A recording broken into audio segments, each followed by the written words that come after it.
আমার বাবার হাতে বানানো রগরগে মাটনের ঝোল। তো এটাকে তো অবশ্যই ভিডিওতে রাখতেই হবে।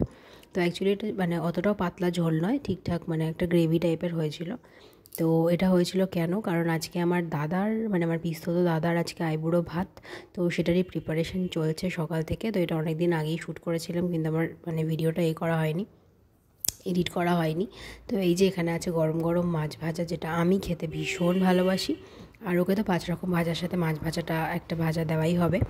আর এখানে হয়েছিল মাছের মাথা দিয়ে মুগ ডাল, দেখতে পাচ্ছ কি সুন্দর, মানে এত টেস্টি হয়েছিল। আর এই যে মাছের মাথাটা স্পেশালি ওর জন্য রেডি করা হয়েছে, যে আইবুড়ো ভাত পড়বে, মাছের মাথা তো দিতেই হবে।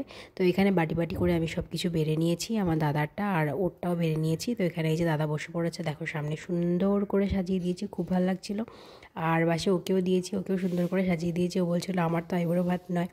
তো যাই হোক, তো দুজনকে এখানে সাজিয়ে দিয়েছি। ডিসেম্বরের 15 তারিখে ওর বিয়ে আছে, দাদাকে। তো সেসব ভিডিও তো হবেই। এখানে ও বারণ করছে যে না না আমাকে আশীর্বাদ করার দরকার নেই, ঠামা বলছে না তোমাকেও আশীর্বাদ করে দিই। তো এখানে দুজনের আশীর্বাদ পর্ব চলতেই থাকবে। আর তারপর হবে শুরু খাওয়া দাওয়া। তো সারাদিন আজকে আমি কিছু রেসিপি, কিছু ভিডিও, কিছু শ্যুট করিনি, কারণ আমার প্রচণ্ড পরিমাণে শরীর খারাপ। আর তখন থেকে এখন অবধি আমার শরীর খারাপই চলছে কন্টিনিউ। তো সেজন্য আমি আর সেরকম কিছু আজকে শ্যুটও করিনি। এখানে ঠাম্মা ওদের দুজনকে সুন্দর করে আশীর্বাদ করে দিল, তারপর বাবা মা সবাই আশীর্বাদ করবে। ততক্ষণ ওরা খাওয়া দাওয়া করে নিক, ফির দেখা হবে অন্য কোনো ভিডিওতে। বাই বাই, সবাই ভালো থাকবেন, সুস্থ থাকবেন, টাটা।